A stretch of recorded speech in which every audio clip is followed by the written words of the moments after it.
Hi guys, welcome back to my channel with like 4 videos.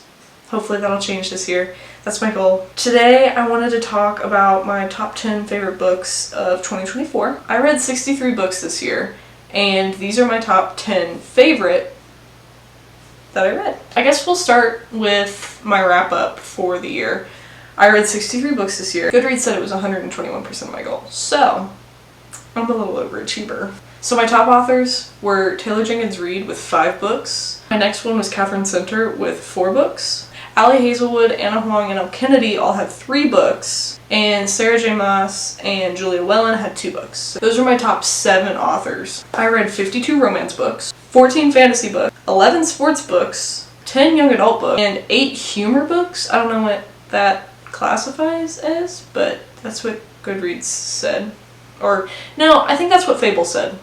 Yeah, because I took both my stats from Goodreads and my stats from Fable, because Fable was a little bit more detailed. So that, I think, was a Fable stat. And I read 23,167 pages this year, so that's a lot. So those are my stats for the year. Now on to my top 10 books of 2024. In 10th place, we have The 7-Year Slip, and I don't have the physical copy of that, but I will pop it up here. I read that in October. Basically, Clementine comes home to a strange man in her aunt's old apartment, and they decide to become roommates. However, she doesn't realize that he is living 7 years in the past, and she's living 7 years in the future. And he's living in a timeline where her aunt is still alive. So I really liked her book. That's dumb. Obviously I liked her book, it's on my top 10. I really liked the magical realism of this book, and his nickname for her. It was really good. It was really sweet. That made me want to read more of her books this year. Collide! Where's that? Coming in at number 9 is Collide by Bal Cabra? Bal Cabra? Tell me if I'm saying that right. I annotated it, so I obviously loved it. My boyfriend got this for me for my birthday. He asked me what I wanted, and I said, I want this book, and that was the only thing I wanted. So I sent him the link, and he bought it for me, and I read it in like 3 to 4 days. I started reading it on my birthday. Basically, Aiden is the captain of the hockey team, and he is in hot water with his coach. So as punishment, his coach makes him become the subject of this girl Summer, her research project. Summer is very detail-oriented, plans ahead, always one step ahead, and Aiden is very just laid back, calm, cool, collected, just kind of like life is whatever, and they clash. But it's not always like that. So it's very much The Deal vibes, and The Deal was my favorite book of 2023, and so anything that follows that same storyline, plotline, hockey, romance, anything like that I'm gonna like it, no matter what. And number 8 is The 7 Husbands of Evelyn Hugo by TJR. Taylor Jenkins Reid, the man, the myth, the legend. No, that's not gonna be cool. Taylor Jenkins Reid never fails when it comes to a good book. Basically, Evelyn Hugo is a famous Hollywood movie star, and she wants somebody to write a book about her life. And so she picks this unknown magazine writer, Monique, and everyone's surprised by her pick. And they're like, why'd you pick her? So it's basically her story of the timeline of her life going through it, and it's the timeline of her working with the magazine writer on writing her book. So I listened to this on audiobook, and for those of you who have read the book, I got to the part right as I was pulling up for a rehearsal dinner for a wedding, and basically I walked into that dinner bawling my eyes out. So if that gives you any idea of how good this book was, I hope you read it. Next we have Night Shift by Annie Crown. This is like just like a cutesy fanfiction romance. I think it actually it's a Wattpad original. It says it on the book. So yeah, it's very fanfiction-y, but it's like high quality fanfiction, so you don't feel like you're reading it. Or you don't feel like you're reading a fanfiction. So Kendall works night shifts at the library because she prefers the company of books over people. And same. And then one night, the captain of the basketball team comes in asking for help and recommendations for his poetry class. And one thing leads to another, you probably know.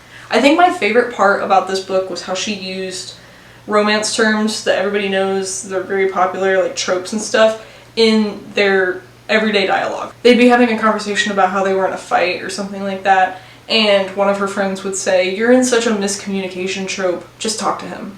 And I thought that was really cute. And I liked how she included that because of her love for romance books. Hi, baby. Boo boo. Boo boo. You coming to steal the show? Hi. Hello. Coming to steal the show? You smell like poop. Did you just go? Yeah, you smell like poopy. Yeah, girl. Okay. So last year was the year I decided to actually start ACOTAR.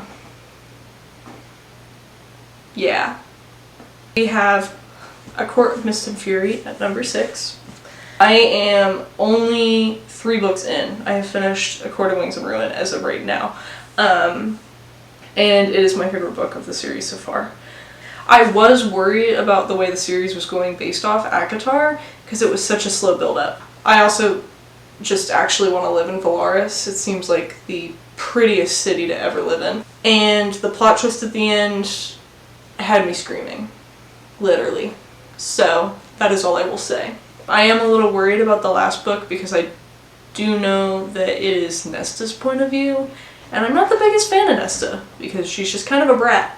So, we'll see. And then number 5 is Carrie Soto is Back, and I do not have the physical copy. I read that book on Libby on audiobook. Basically, famous tennis player Carrie Soto comes back out of retirement to reclaim her world record, which is beaten by this British girl named Nikki Chan. I love Nikki. And so it's about her growing up loving the sport and training with her dad to becoming the best tennis player in the world. Despite her skills, she's not really well liked within the media and her other opponents just because she's so intense. I just really liked following along with her relationship with her father and how she worked really hard for what she wanted despite having the odds stacked against her because she was, when she did come out of retirement, a lot older. And I think it was on top of being the most slam titles, it would be the oldest person to win the most slam titles. So it was like her age combined with how hard of the achievement it was. The next book I read, which is number 4 I believe, is The Invisible Life of Addie LaRue. And that, I had heard a lot of really good things about the book from other booktubers, and the synopsis really piqued my interest. So I decided to give it a whirl. Good decision. So basically the book starts in France of 1714, and Addie makes a deal to live forever in order to escape a wedding, her wedding, and she's basically ends up being cursed with everyone forgetting who she is after they meet her. It's basically set in 3 different timelines going through her life and how she deals with her curse. And one of the timelines is set 300 years later, 2014, when someone actually remembers her. I can't even imagine having no one remember who I am. I feel like that would be so lonely. But the book was just so beautifully tragic, and it was so well written, and it just, I don't know, it brought up intense emotions, I'll say that. Wow, we're at top 3 already. Okay, so number 3, we have Caraval? I don't know, by Stephanie Garber. This book is about 2 sisters who run away from home to compete in Caraval, which is like a runaway circus kind of show that has you questioning reality. Tella gets kidnapped by the game master Legend, and he makes it part of the game to get her back. So in order to get Tella back, Scarlet must win Caraval. I read this book right after When the Moon Hatched, and When the Moon Hatched was my second fantasy I have ever read as an adult, ever. So When the Moon Hatched went way over my head. So in comparison, this book helped grow my love for fantasy, just because it was a lot easier to follow than When the Moon Hatched. When the Moon Hatched just had they include a full glossary of terms that you need in the book. and like that they use in the book. And so it's just a very, very intense. And this being YA, being easy to follow, it just helped me understand and help me grow my understanding for the genre as a whole. It ended up leading to me reading like 5 books that were fantasy in December.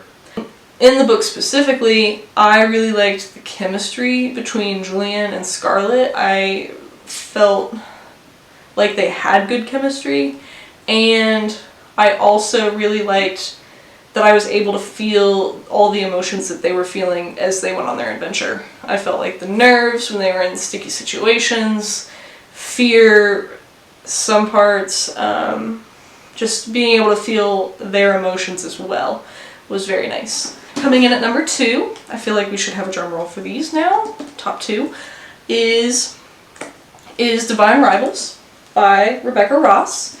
This book is about 2 rival journalists who are actually writing letters through a magical typewriter to each other. I thought the writing was super sophisticated, and I thought the story was beautifully written. It has very small font, I noticed. So it kind of made it, there you go, small font. Can you even read that? I really like how the cover includes typewriter keys because it is such a major plot point in the book. I actually have the European version of Ruthless Vows, which is the 2nd book in the series, and I'm looking for a European version of the 1st book. Yeah, it was number 2. It very much follows their lives while their gods are at war, and they're both working on the front lines of the war, danger behind it, separating of families, all that stuff. So it's very, very emotional. This was another one where I really felt the chemistry between the characters. I know you're doing a drum roll in your house right now, or wherever you're watching this video. Number 1 goes to Hello Stranger by Catherine Center. I think this book deserves its own moment of silence because of just how amazing this book is. Okay. Sadie, main character, is an artist, and she just found out that she is a finalist for a major art competition, and she gets to put her artwork into a big show sometime in the future.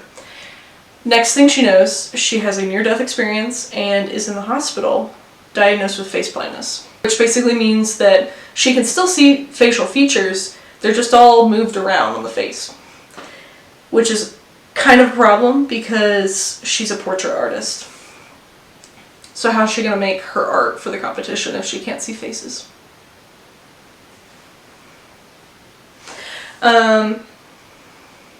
She's also dealing with her best friend, her dog Peanut, who's having some health issues. She's got some family struggles with a evil stepsister, and also falling in love without being able to see her falling in love and maintaining relationships without being able to see faces. This story felt like a literal puzzle, and the way that the puzzle pieces pieced together was just right. So yeah, if you ever have the desire to read any of these books, this is my top 1. I read it on audiobook, and it was one of the only ones that I felt the need to get the physical copy because it was just that good. Also, it had the dog on the cover, and I have a little dog that looks just like this, and so I had to. I've also, since reading her book, Hello Stranger, have read 3 more of her books, and they're all just as good. Not just as good. This one's still top, but they're all very good. Alright, come here, Poopy. Appreciation pose for the cat. No, please. Okay. Okay. She does not want to be on camera right now. Okay, those are my top 10 books of 2024. I am excited to see what my top 10 books of 2025 are. Maybe I'll do 25 books of 2025, who knows. But I read a lot of very good books this year, but these were my favorite. Let me know if you had some of the same favorites, and I will see you in my next video.